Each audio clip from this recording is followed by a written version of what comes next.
À quel point nos téléphones sont-ils stimulants en ce qui concerne la libération de dopamine? C'est une excellente question. Nous entendons souvent dire que les réseaux sociaux procurent un coup de dopamine après un autre lorsque nous nous y connectons pour la première fois après une promenade ou une longue période d'absence. Nous pensons que la quantité de dopamine libérée dans ces cas est assez importante. Il s'agit de quelque chose de nouveau. N'oublions pas que la dopamine est liée à la nouveauté, à la surprise et à l'idée que nous sommes sur une voie excitante. C'est vraiment ce que représente la dopamine. Elle nous met dans un état de préparation, d'anticipation, de recherche, presque toujours orienté vers des choses en dehors de nous-mêmes.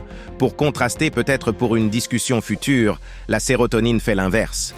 Lorsque notre cerveau et notre corps contiennent beaucoup de sérotonine, cela nous donne généralement une sensation de satisfaction, de calme, de confort, avec ce que nous avons dans notre sphère immédiate et en nous. Le confort d'un bon repas, de la nourriture que nous avons. La dopamine, en revanche, signifie l'action constante. Si vous regardez quelqu'un qui est sous l'influence de la cocaïne ou de la méthamphétamine, tout tourne autour de la poursuite, car ce sont des drogues très dopaminergiques. En revanche, si vous regardez quelqu'un qui a pris un médicament, et je ne suggère pas que les gens fassent cela, mais cela augmente vraiment la sérotonine, disons un inhibiteur sélectif, du recaptage de la sérotonine comme le Prozac ou le Zoloft. Les effets secondaires de ces médicaments, si les doses sont trop élevées, sont une perte d'appétit, une perte de libido, un sentiment de mets vis-à-vis de la vie, vous comprenez? Alors on ajuste la dose à la baisse, car ce sont des médicaments sérotoninergiques. En général, nous sommes constamment en quête de quelque chose, la dopamine. Si jusque-là vous avez appris quelque chose, n'hésitez pas à vous abonner et à activer la cloche de notification. Et donc élevé. Maintenant, vous devez me rappeler votre question car j'ai évoqué la dopamine, la sérotonine et les téléphones portables. Vous obtenez beaucoup de dopamine, vous voyez ceci, vous voyez cela. Cependant, très rapidement, lorsque vous faites défiler les réseaux sociaux, vous ne trouvez plus la nouveauté. Mais vous continuez à le faire sans vraiment comprendre pourquoi vous le faites à ce stade. Cela évolue alors vers quelque chose de plus proche d'un comportement obsessionnel compulsif, où l'obsession conduit à une compulsion. L'obsession est une pensée, la compulsion est un comportement. La mise en œuvre de la compulsion ne sert qu'à accroître l'obsession, n'est-ce pas? Cela est très différent du fait d'être obsédé par la nourriture ou la propreté, n'est-ce pas? Il n'y a pas de récompense, exactement.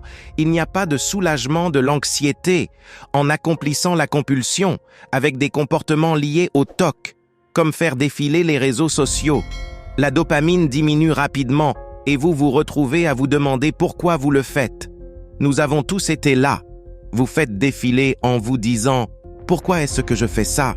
Ce n'est pas si intéressant. » Les algorithmes des réseaux sociaux sont très astucieux et je ne veux pas les diaboliser.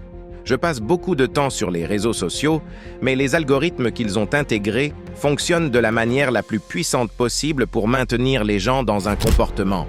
C'est comme une récompense intermittente aléatoire. Une récompense aléatoire intermittente où vous ne savez pas quand vous allez gagner le jackpot.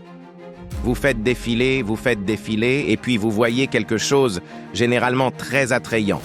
En langage geek, on dirait que le signal est élevé par rapport au bruit. Vous lisez des choses intéressantes, des actualités, et tout à coup, il y a une émeute ou quelqu'un qui saute en base jump d'un immeuble, ou des gens regardent des corps en direct. Espérons que les gens ne regardent pas des cadavres, mais si quelque chose de très tragique se produit, cela attire l'attention. Ensuite, ce qui se passe, c'est que le système travaille pour obtenir la prochaine dose de dopamine, dont vous ne savez pas quand elle viendra. C'est comme le jeu.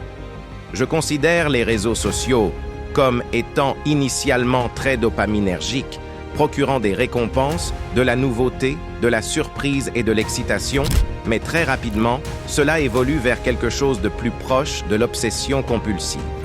Si nous nous observions à travers le prisme d'une expérience, comme nous le ferions pour une expérience sur un animal, nous pourrions penser que l'animal est malade si nous voyons un animal creuser dans un coin, chercher un os. nous penserions que c'est vraiment triste. C'est un peu ce qui nous arrive. Si cela vous a plu, n'oubliez pas de vous abonner.